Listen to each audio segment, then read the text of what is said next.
Всем привет, меня зовут Анна, я дизайнер в Ремель. Камины. Кто из нас не мечтал устроиться зимним вечерком в уютном мягком кресле, укутаться в клетчатый плед, взять чашечку горячего чая и созерцать, как пляшет в каминном очаге теплое яркое пламя? Эта маленькая мечта живет в глубине каждого из нас, как нечто далекое, то, что бывает только в кино или расплывчатых детских воспоминаниях, когда мы проводили лето на даче и наблюдали, как наши бабушки и дедушки разводят огонь в печах. Но это вовсе не далекая непостижимая мечта, это вполне доступная и многообразная реальность. Все, что вам нужно сделать, это выбрать камин. И с этим выбором я вам и помогу.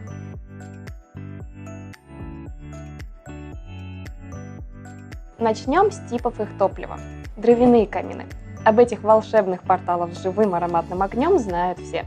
И эти камины работают на дровах или углях. Однако такие камины возводят в основном в частных загородных домах. Почему? Да потому что самая большая сложность при их установке – правильно сделать дымоход, от которого зависит сила и стабильность тяги. Если он слишком длинный, то будут быстро прогорать дрова. Если короткий, дым и сажа могут опадать в помещение из-за недостаточного потока воздуха. Как итог, расчетом и монтажом должны заниматься специалисты. Идеальный вариант, когда очаг закладывается еще при постройке дома. Отдельно хотелось бы отметить так называемые пеллетные камины. В качестве материала используются прессованные гранулы древесного происхождения. Задумывалась такая модель для автоматизации процесса горения. Пеллеты хранятся в специальном контейнере и подаются в топку с помощью шнека. Дозировка отрегулирована так, чтобы человек не вмешивался в работу такого камина. Газовые камины. Кроме конструкции топки, эти камины мало чем отличаются от дровяных. Они тоже требуют качественно сделанного дымохода, но работать могут только при подключении к газовой магистрали. К преимуществам газовых каминов относятся бесшумность работы, максимально быстрая растопка, простота эксплуатации и высокий уровень пожаробезопасности. Электрические камины. Этот вариант как раз подойдет для тех, кто хочет смонтировать небольшой очаг у себя в квартире. По сути, это обычный электрический нагревательный прибор, но стилизованный. Так как здесь не применяется открытое пламя, то дымоход не требуется, и в целом использование такого устройства гораздо проще. Этот камин будет работать везде, где есть электророзетка, и до рабочей температуры он прогревается в течение пары минут.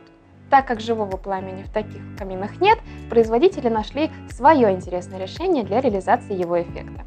Имитация пламени полосками ткани.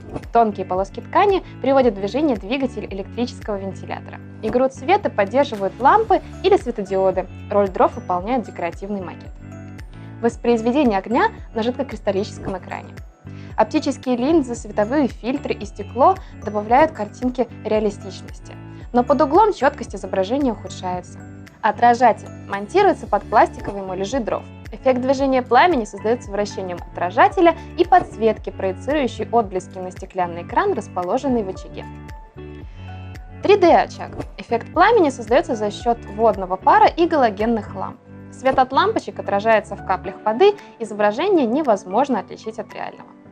Водяной пар или технология OptiMist. Внутри конструкции размещен ультразвуковой генератор, преображающий воду в холодный пар. Биокамины или экокамины. Зачастую такие камины путают с электрическими, полагая, что пламя там не натуральное, а разница только в визуальном эффекте, мобильности и внешнем виде. Нет. Пламя там же самое, что ни на есть настоящее. Просто топливом для него служат не дрова, уголь или газ, а биоэтанол или этиловый спирт – жидкость. Именно поэтому таким каминам не требуется дымоход, а для поддержания пламени достаточно самой обычной естественной вентиляции. Однако стоит учесть, что наличие открытого пламени – это не самый безопасный способ эксплуатации для квартиры, поэтому ему стоит уделять отдельное внимание. Особое внимание, да? Лучше. Особое внимание. Печь-камин сочетает в себе технические характеристики печки и свойства камина. При изготовлении корпуса модели используются листы стали и чугун. Топка выкладывается прочным огнеупорным кирпичом. Для изготовления дверцы топки используют термостойкое стекло. Отапливать такую печь-камин можно с помощью любого вида топлива – газа, дров и бурого угля. Искусственные камины. Такие камины являются самым экономичным вариантом во всех отношениях. Они не требуют ни топлива, ни электричества, ни особых конструкций. Обычно искусственную версию оформляют следующим образом. Устанавливают невысокий подиум и обустраивают портальную арку. За основу берут гипсокартон, пеноплекс, дерево и картон. Украшают фальшкамин настоящими дровами, зеркалами, обычными электрическими свечами и даже книгами.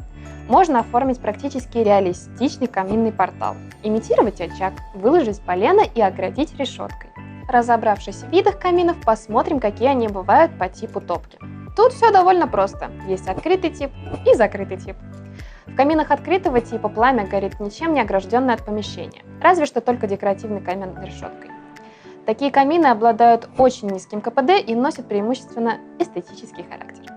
В каминах же закрытого типа топочная часть камина изолирована от помещения дверцей со специальным термостойким стеклом или керамикой. Однако стоит заметить, что существуют такие комбинированные варианты топок, в которых дверца плавно поднимается вверх, и в этом случае такой камин можно эксплуатировать как камин открытого типа. По способу установки камины бывают 4 видов. Встроенные камины утоплены в стену до облицовки, могут быть установлены только в процессе капитального ремонта или строительства. Пристенные камины. У них задняя стенка камина прилегает к стене, но не утоплена в нее. Такой камин возможно установить в любом помещении. Островные камины – отдельно стоящие, расположенные вдали от всех стен. Такие камины могут иметь круговой полный обзор, когда пламя видно со всех сторон. Угловые камины. Такие камины специально спроектированы для размещения в углу помещения. Если в своем доме хотите создать красный угол, то ваш выбор – угловой камин.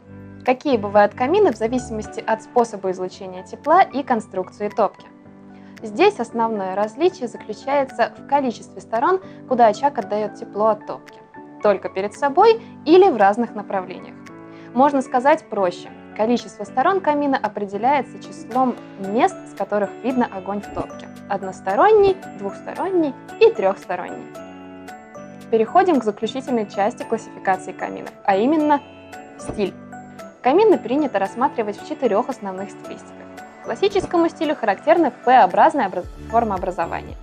Такие камины любят украшать разнообразным декором, а в качестве дополнения на них ставятся фоторамки, часы, канделябры и прочие вычурные мелочи. Стиль кантри склонен к Д-образной форме. Отличительной особенностью таких вариантов является наличие деревянной полки, расположенной над топкой. Варианты каминов, выполненные в стиле модерн, отличаются строгими очертаниями, наличием минимального количества элементов декора и идеально вписываются в интерьер современных помещений. Размещение может быть любым, как и обрамление. Модели каминов, выполненные в стиле хай-тек, используют современные строительные огнеупорные материалы, а внешний вид, как правило, минималистичный и футуристичный. Итак, мы теперь знаем, какими бывают камины и для каких построек подойдет тот или иной тип. Остается лишь выбрать. С вами была Анна. Подписывайтесь, ставьте лайки. Пока-пока!